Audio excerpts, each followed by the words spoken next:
Good morning. Jim Dandy O'Kelly here again with more suppressed information that you didn't know about. This CD is from the medical record, New York, 1886. You're going to love this. The boy gets vaccinated. The boy gets sick. The doctor gives whiskey to the boy. The boy eventually dies. The doctor says, whiskey's good, we've got to do more research on it. You know, I had a book from the 1930s, years ago, that they did an intelligence test for different professions. You know where the doctors ended up? On the same level as the elevator operators. It's a true story. And this guy certainly belonged in that category. So let's go back and listen to the CDC about this, or medical record about this story, and more deaths caused by vaccination.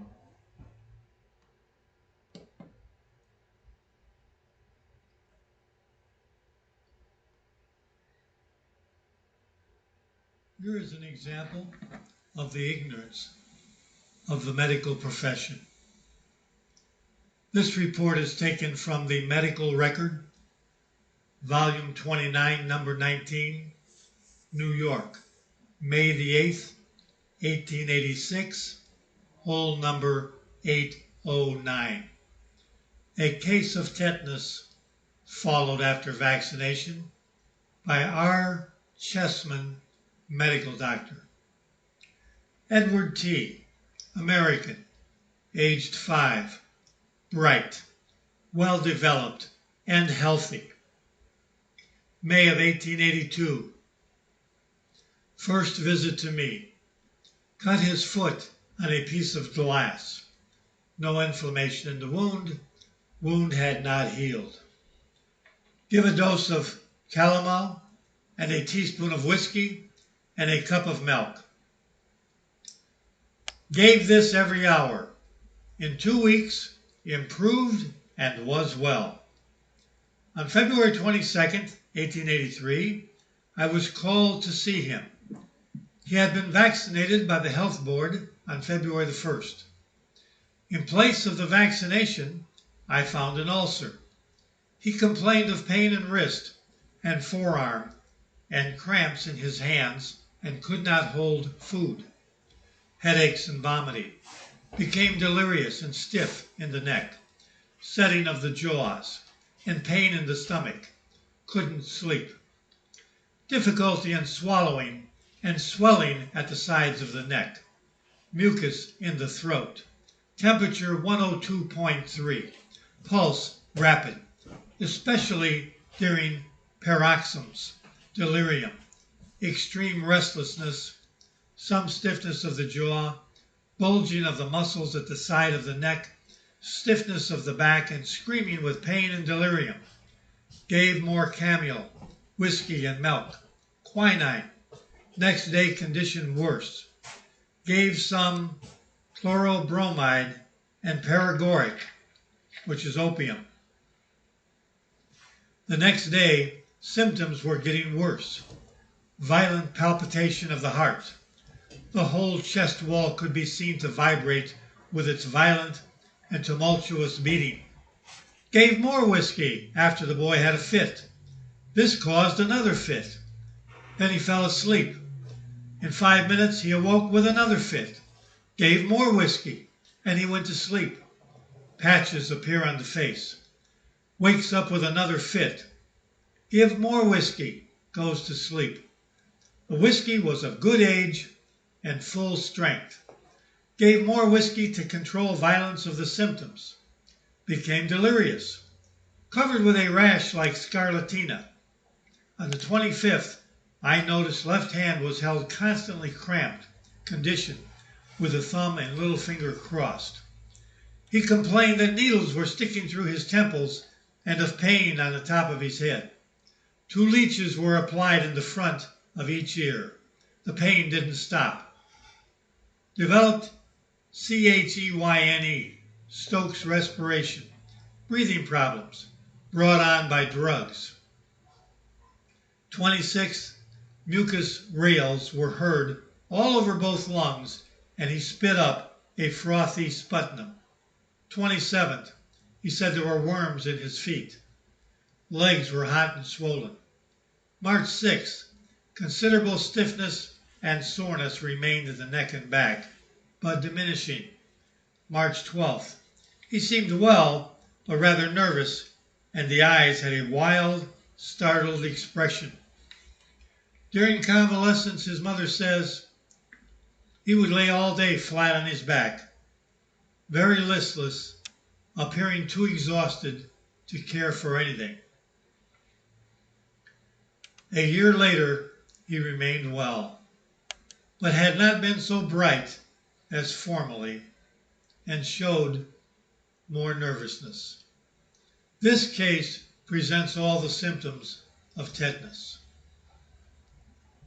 Are you ready for this, listener? You're not going to believe the conclusion of this moron.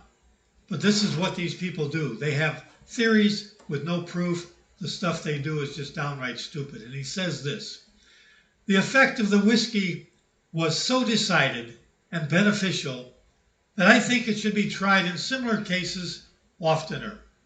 I believe its success in tetanus, as in snakebite, will be found to depend upon its being given in the largest quantities that the patient will bear.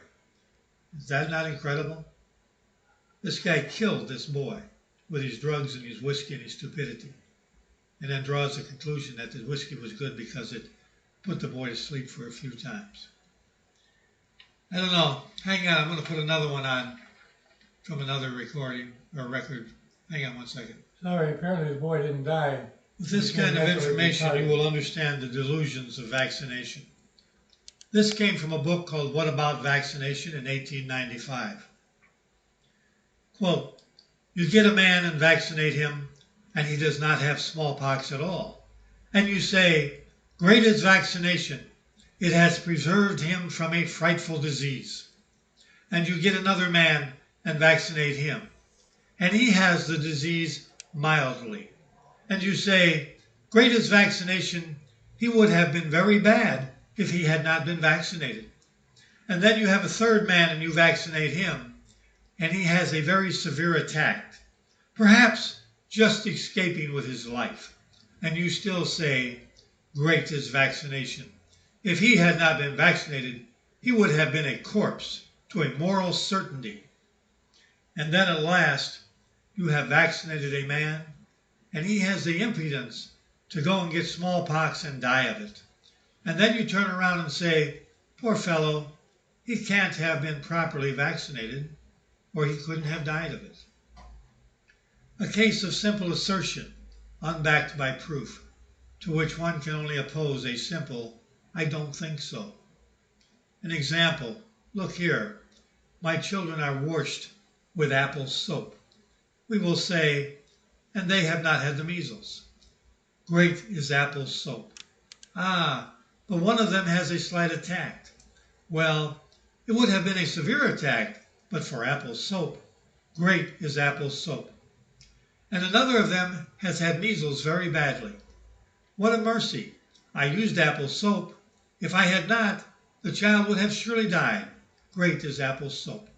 And lastly, I have the misfortune to lose a child by measles, and I suffer for the blood of my soap merchant, for the scoundrel must have sent me a box that was not genuine apple soap at all. For you know, if it had been apple soap that the child had been washed with, that child could not have died of measles. And this is from the book Vaccination Tracts, 1892. A young lady aged 15 was vaccinated by myself with pure vaccine lymph. 11 days after the operation, she died. She was in the best of health. The coroner and others denied it. I have not the same faith in vaccination as I once had. Thomas Skinner, M.D., Liverpool Daily Post, October 15, 1876. Sir Thomas Chambers, I find that of 155 persons admitted at the smallpox hospital in the parish of St. James, Piccadilly, 145 were vaccinated. At the Hempstead Hospital, up to the 13th of May last, out of 2,995 admissions, 2,347 were vaccinated. In Marylebone, 92% of those attacked by smallpox were vaccinated. Martha Jackson, daughter of James Jackson, of Stonyfield, Rockdale, vaccinated when 3 weeks old by Dr. Booth, public vaccinator.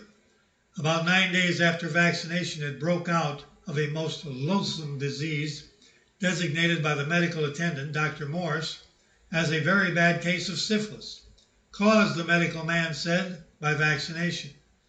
It suffered dreadfully until 7 months old, and then died, a most pitiful object. Robert Felding was vaccinated when 4 months old. The arm immediately began to swell towards the fingers, then across the chest and down the right arm, which was very much swollen, and after death, the arm burst. The child died 1 month after vaccination. The medical attendant told the father that vaccination had killed the child. It died January 1870. Martha Caldworth was vaccinated December of 1869. The arm became very much swollen and inflamed, and it died less than 3 weeks from the time it was vaccinated. Dr. Crompton, the medical attendant, said that vaccination was the cause of its death. It was vaccinated by Dr. Booth, the public vaccinator. Sarah Whipp, do hereby testify that my child, Betty Whipp, was vaccinated when about 3 years old. Before vaccination, it was a fine, healthy child, but immediately after vaccination, it broke out of her syphilis all over its body. Afterwards, it also suffered from sore eyes. In short, after vaccination, it was always sick, and at the age of 12 years, it died of smallpox. Brickfield Road, Rockdale, March 11, 1872. Died January 6, 1872, in convulsions of her syphilis caused by and immediately following vaccination, the firstborn infant daughter of Miss Moyes, 3 Modena Terrace, Kensal, Newtown, aged 4 months. This was a dreadful case, and great efforts were made to induce the coroner, Dr. Lancaster, to hold an inquest, but he refused to do so. Folks, this book is loaded with repeat stories just like those. This is the book, A Beautiful Arm, by Amos Booth of Leicester, England, written in 1909. Quote, copy of doctors, corrugated for the above case, the Ferguson House, Hinckley, August 9th, 1889. This is to certify that I attended Mrs. George Bailey's child, aged 4 months, and named Mary Ann Bailey, and the said child died on the 29th of July, 1889. The cause of death was vaccination. Erysipelatous inflammation, acute bronchitis, exhaustion. E. J. Pritchard, M.B., C.M. 1900, Vaccination, the World's Greatest Humbug, by George Lawball, 221 pages, page 35. Dr. J.B. Manahan, 2 cases, girls, had each been vaccinated some 2 or 3 weeks before. One aged 17 years recovered after severe illness. The other aged 19 years report after 3 months she can sit up a little, but has lost her mind, demented and gone to a skeleton. Will likely soon find her way to an asylum or the grave. Page 45. The feedmaster at the Union Stockyards, Chicago, aged 27 years, had been vaccinated 17 times during his life and still died of smallpox. The school board admits that there were in 1881 and 1882 in the Chicago public schools 246 cases of smallpox, and that 215 of that number had been successfully vaccinated. 1921, the book Timely Truths on Human Health by Simon Katzoff, medical doctor, page 337. And these fatal results of vaccination are commonly denied and concealed in death certificates by recording the terminal disease of lockjaw, paralysis, meningitis, or pneumonia only as the sole and original cause of death, without any record of the infected disease vaccination as the primary or contributory cause of death. 1951, The Truth About Vaccination by Lily Lote, page 55. under a photograph of Robert and Ann Bruce. The Sunday Express, July 3, 1949, put this legend. Then Robert began his school life. At the end of the first week, he was given an anti-diphtheria injection. A few days later, he was ill. It was found he was suffering from infantile paralysis. He was taken to an iron lung when he died. Denials and excuses for vaccination failures. This is taken from the book, The Story of a Great Delusion by William White, 1885. Quote, "The promise of vaccination, its absolute security and harmlessness, was speedily belied. The vaccinated caught smallpox. They fell sick after the operation. They were afflicted with eruptions and swellings. They died. These mishaps were at first denied, stoutly denied, and when denial was no longer possible, it was attempted to explain them away. The cowpox used could not have been genuine cowpox, but spurious cowpox." When the poor complain that their children are injured or slain by vaccination, they are officially informed they are mistaken. In the first place, the men have been drilled from the outset of their profession into the conviction that vaccination is absolutely harmless, and if any disaster follows, it's coincidence, not consequence. Dr. May said, "A death from vaccination occurred not long ago in my practice, and although I had not vaccinated the child, yet in my desire to preserve vaccination from reproach, I omitted all mention of it from my certificate of death," page 67. And this comes from the Richmond and Louisville Medical Journal, June of 1879. Vaccination, the greatest mistaken delusion in the science of medicine. Dr. W.J. Collins, for 12 years, vaccine physician in Edinburgh and London, writes, "If I had the desire to describe 1/3 of the victims ruined by vaccination, the blood would stand still in your veins." Dr. Stalwell, with still longer experience, declares vaccination not only an illusion, but a curse to humanity. Dr. Hitchman of Liverpool says, "I have seen hundreds of children killed by vaccination." The Medical Times and Gazette declares that consumption has widely spread since the introduction of vaccination. The physician of the Great London Cancer Hospital declares that many of the cases of cancer which have come under treatment in that institution have originated with vaccination. Dr. Ricord, a distinguished French surgeon, says, "At first I repelled the idea that syphilis could be transmitted by vaccination. The appearance of facts appearing more and more confirmative, I accepted the possibility of this mode of transmission. I ought to say with reserve, even with repugnance, but today I hesitate no more to proclaim this reality." Dr. Hutchinson has testified before a parliamentary commission that out of 13 children whom he vaccinated with lymph from a public vaccination institution, 11 exhibited the primary source of syphilitic contagion 2 months after. Dr. Brunel Carter declares that a large proportion of the cases of apparently inherited syphilis are in reality vaccinal, and that the syphilis in these cases does not show itself until the age of from 8 to 10 years. Dr. Edward Ballard declared 46 children were vaccinated from him. Of these, 39 became affected with syphilis. One of the most remarkable facts is that since vaccination was made compulsory, the death rate by smallpox in London has increased. In 1849 to 1853, before compulsion and when only 10% were vaccinated, the death rate from smallpox was 292. But since compulsion, 1869 to 1873, the death rate from this disease was 679. These are the facts that will set you free and empower you to deal with any pro-vaccinator at any time. And there is much, much more to come. You'll want to have every audio CD that I make.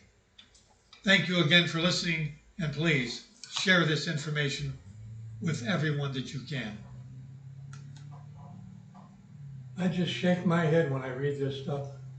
I must have had 14, 15 different books of different years by honest and courageous doctors who all said the same thing, 300 and 400 pages. Do you really think Jenner wiped out smallpox after you hear this kind of stuff? That was just a saying that the CDC and other liars said over and over and over again. We wiped out smallpox. We wiped out smallpox. We wiped out smallpox. People like Anthony Fauci were lying out of their teeth. So I'll leave you with that. I'm going to do some more. But I hope that the general public out there gets to understand, and some of you people here in Porter County get to understand the lies that are massive, absolutely massive. Dandy out.